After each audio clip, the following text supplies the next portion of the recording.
আমার ধারণা যুদ্ধটি খুব দীর্ঘকাল চলার অবকাশ নেই। তার কারণ ইরানেরও এটি ব্যর্থতা যে যে যে তার রাষ্ট্রপ্রধানকে রক্ষা করতে পারে না। যুদ্ধ তো ওখানেই পরাজয় হয়ে গেছে, আর তো এখন আর যুদ্ধ নেই। এটা এটা এটা এখন ট্রাম্প এখন দাবি করতেছে আত্মসমর্পণের। তাহলে কি অবস্থায় পৌঁছলে ট্রাম্প এই নিঃশর্ত আত্মসমর্পণের কথা বলতে পারে?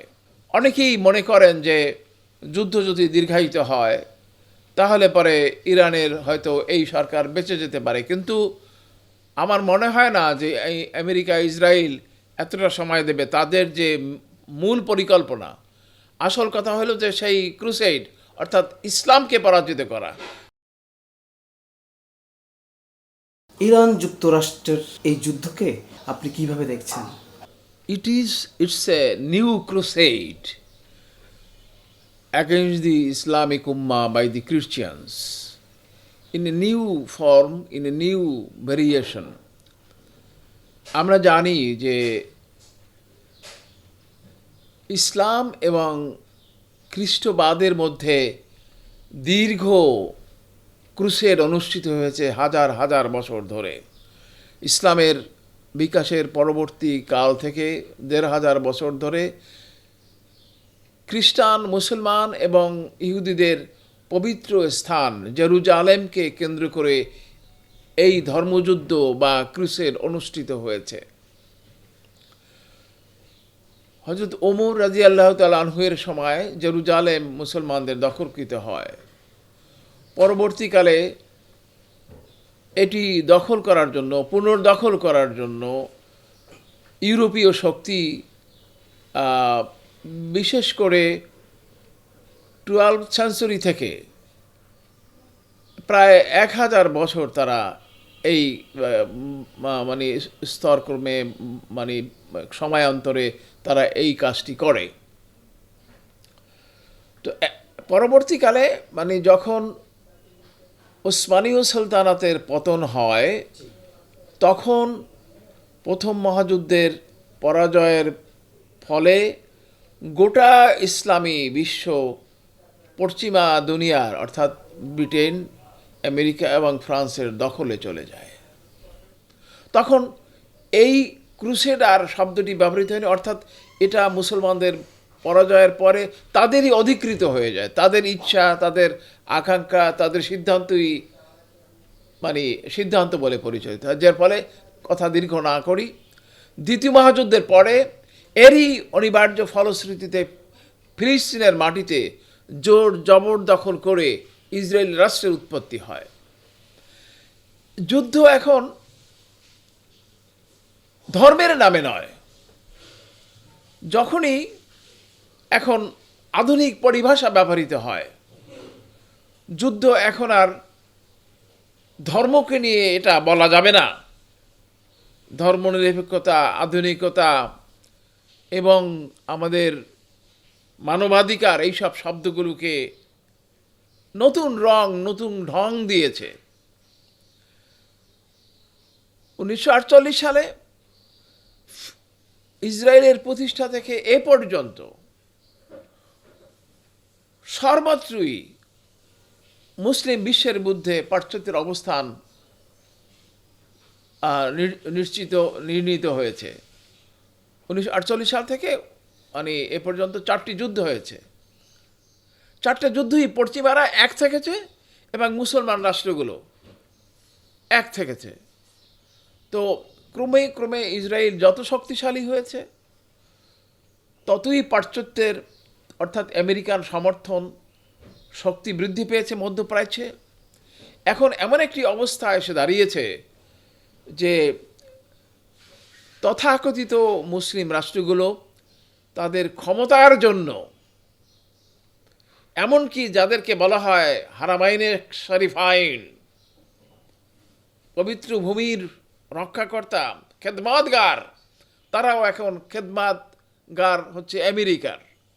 এই যুদ্ধে যখন ইরানের বিরুদ্ধে একটি অন্যায় এবং অধ্যত্বপূর্ণ একটা বেপরোয়া আক্রমণ করলো সভ্যতার ইতিহাসে এর তুলনাবিহীন, তখনও সৌদি আরব বলা হয়েছে, প্রতিবেদনে এসছে যে ইসরায়েল এবং সৌদি আরবের চাপে আমেরিকা আক্রমণ করেছে ইরানকে। ইরান কি তাদের শত্রু মিত্র চেনে না? এই জন্য সৌদি আরব সহ আপনি দেখেন মানে প্রায় মধ্যপ্রাচ্যের সবকটি রাষ্ট্রে মার্কিন যুক্তরাষ্ট্রের সামরিক ঘাঁটি রয়েছে। এই সামরিক ঘাঁটি মনে করে তারা যে তাদের রাজত্বকে, তাদের বাদশাহীকে, তাদের আমির ওমারাতকে রক্ষা করবে, জনগণ নয়। কোনো দেশেই এই সব দেশের কোনো দেশেই গণতন্ত্র নেই, কোনো দেশেই এখানে ইসলামী শাসন বা জনগণের ইচ্ছা প্রতিফলনের সুযোগ নেই। এখন যে যুদ্ধটি ট্রাম্প শুরু করেছে, 11 হামলার পরে হঠাৎ করে প্রেসিডেন্ট বুশ জুনিয়র বলেছিলেন ক্রুসেইড। একবার শব্দটা উচ্চারণ করেই তিনি আবার সংশোধন করে নিয়েছিলেন। আসলে মনের কথাটা অগোচরে বেরিয়ে যায়। It's a crusade. এখন আমাদের তাত্ত্বিক হান্টিংটন, ইহুদি বুদ্ধিজীবী, ইহুদি রাষ্ট্রবিজ্ঞানী এসপি হান্টিংটন বলছেন এই যুদ্ধ আর ফিজিক্যাল যুদ্ধ না, এটি হচ্ছে সভ্যতার সংঘাতে, ক্লাশ অফ সিভিলাইজেশন। এই ক্লাশ অফ সিভিলাইজেশনের সর্বশেষ নমুনা হচ্ছে ট্রাম্পের ইরান দখলের চেষ্টা। মানে পৃথিবীতে যুদ্ধের কথা শুনেছি আমি, কিন্তু এত নির্মমভাবে, নিষ্ঠুরভাবে, বেপরোয়াভাবে রাষ্ট্রপ্রধানকে, ইরানি জনগণের কোটি কোটি মানুষের প্রাণের নেতা খোমেনিকে তারা হত্যা করলো। এটা হত্যাযজ্ঞ, এটা যুদ্ধ নয়। যুদ্ধের নিয়ম কি? যুদ্ধে সেই মধ্যযুগে আমরা শুনিনি যে একজনের সেই যুদ্ধ, ঢাল তলোয়ারের যে যুদ্ধ, সেই ঢাল তলোয়ারের যুদ্ধেও যখন একজনের একজনের তলোয়ার ভেঙে গেছে, তখন তাকে আক্রমণ করেনি, বরং বলছে না ওই তলোয়ার, আবার তুমি যুদ্ধ করো।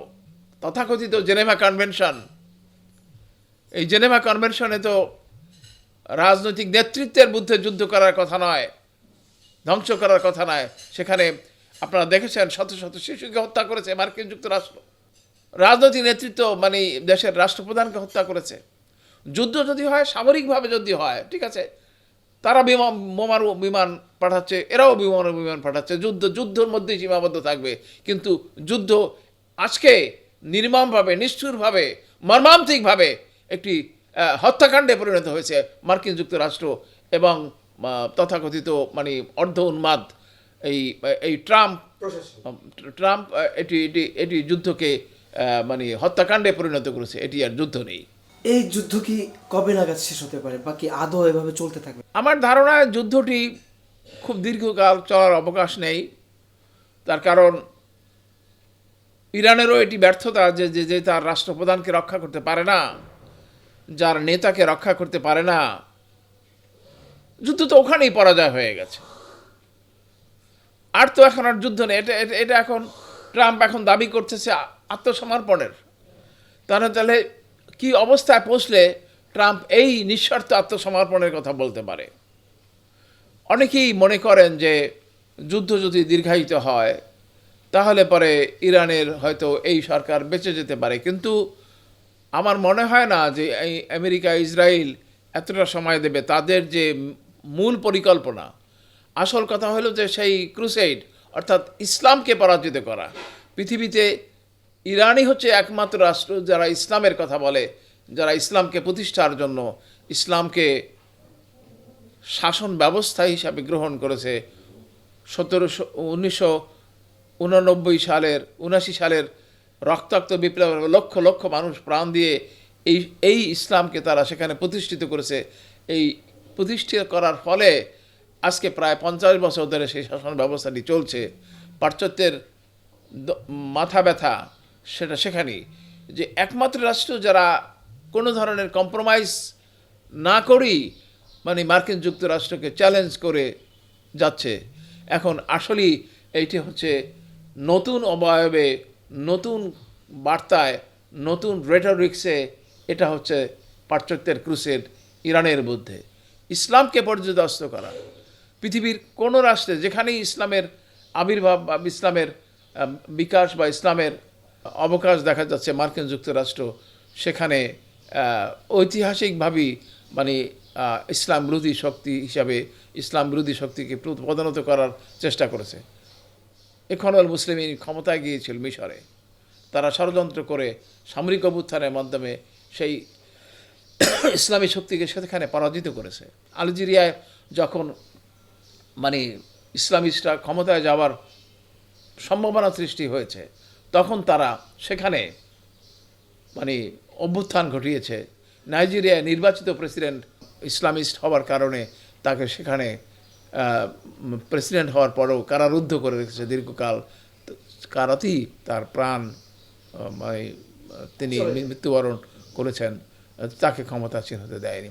পৃথিবীর বিভিন্ন জায়গায় মানে তারা মনে করে তাদের আন্ডারস্ট্যান্ডিংটা হলো এই যে 9/11 ঘটনার পরে তারা গোটা মানে যুদ্ধ ঘোষণা করেছে, ইটারনাল যুদ্ধ, মানে সন্ত্রাসের বিরুদ্ধে অনন্তকাল যুদ্ধ। এই অনন্তকাল যুদ্ধ হচ্ছে ইসলামী মুসলমানদের মধ্যে আফগানিস্তান, ইরাক, কুয়েত, যেখানেই মানে মানে ইসলামী শক্তি